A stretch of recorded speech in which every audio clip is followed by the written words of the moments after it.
Okay, so today we are diving into the myths of two really popular figures. We get it, you're fascinated by Athena and Loki. Who isn't? But today we're going beyond just their greatest hits, right? Like, what makes these two tick? That's what's really interesting about the sources you sent in. Because anyone can picture Athena popping out of Zeus's head in full armor. But you're saying there's more to her than just being a warrior goddess? Well, duh, she's also the goddess of wisdom. But it's like, that image of her birth, it's not just a cool visual, it gets at something deeper, don't you think? Oh, absolutely. Right from the get-go, you see this fusion of thought and action. Strategy and strength. Exactly. It's like the source is asking, can true wisdom even exist without the power to back it up? Okay, that's deep. So if she's not just about winning for the sake of it, what's the end game for Athena? Guidance, I think. These writings are clear that she is truly fascinated by us humans, Oh, I know it. We are a mess. Light laugh. Right. Right. But she sees our potential for both brilliance and absolute disaster. And she's trying to, like, steer us toward the brilliance part. Exactly. Imagine trying to help someone make a good choice, but on a cosmic scale. Which makes her whole regret about the Trojan War even more interesting. And she basically orchestrates the whole thing. And the Greeks win, but she's still not happy about it. Like, what's that about? I think that's where things get really juicy. Because that source we looked at, it highlights how deeply that war shook her. Like, even for a goddess, winning isn't everything. Right. It raises this question, can knowledge alone really create a better world? And even if your intentions are good, is there ever a time when force causes more problems than it solves? It's a dilemma, even for the gods. Which, okay, kind of depressing, but also maybe a little comforting. Like, if even Athena struggles with that. Exactly. And that's where things get really interesting when we turn to Loki. Because if Athena is all about order, he's basically Mr. Shake It Up. And we love him for it. Oh, absolutely. He's the god of hold my beer, watch this, the ultimate trickster. But these sources you shared, they suggest there's more going on beneath the surface. More than just pranks and chaos. Exactly. It's not just mischief for its own sake. There's a real motivation there.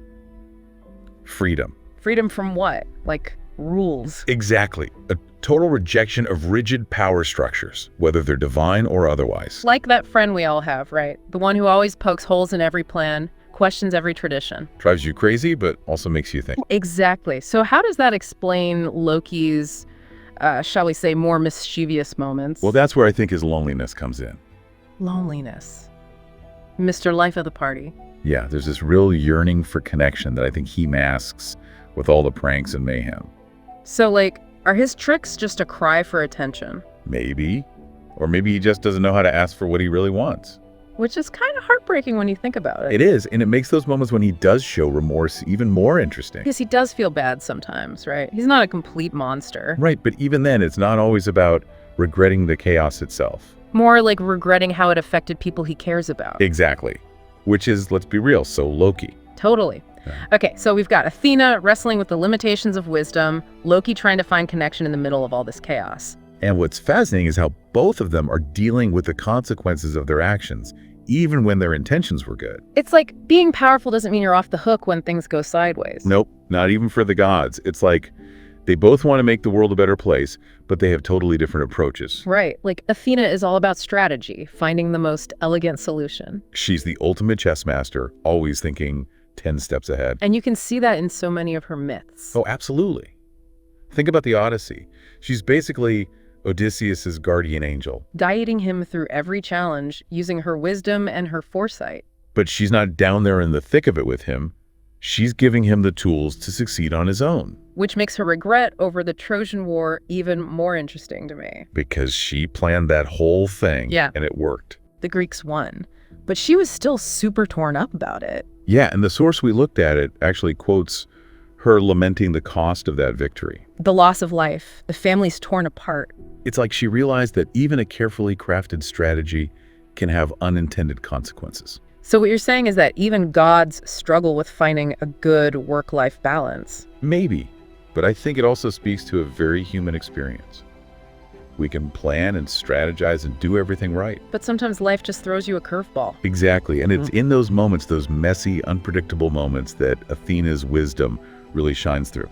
So it's not about avoiding the tough stuff, it's about facing it head on. Exactly. Okay, so that's pretty intense. But then you've got Loki, who seems to live for those curveballs. If Athena's playing chess, Loki's over there playing poker. Bluffing, raising the stakes? And probably cheating just a little bit. Because why not? But his chaos isn't always a bad thing, right? Not at all. In some myths, he actually acts as a catalyst for positive change. Pushing the other gods out of their comfort zones? Forcing them to confront their own flaws and make some changes. Kind of like that friend who maybe borrows your phone to prank call your ex.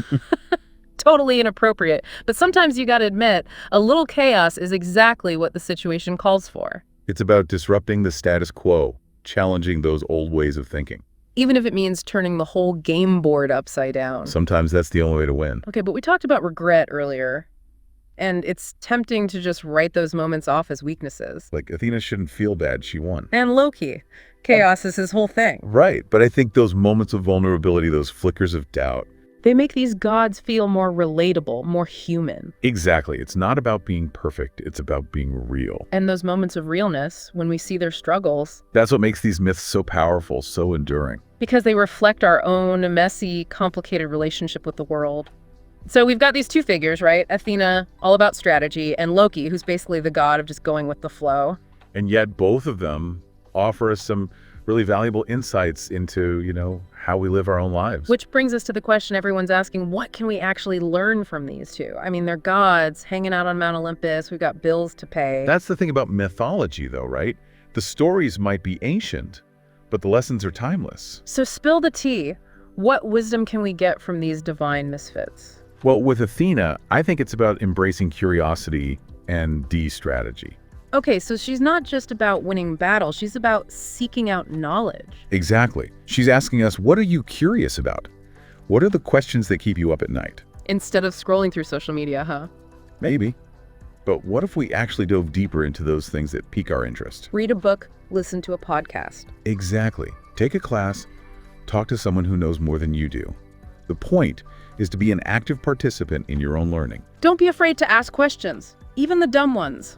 Especially the dumb ones. There's no shame in not knowing something. The shame is in not even trying to learn. Okay, that's good advice. So curiosity is key. What else can we take from Athena's playbook? Planning, strategy.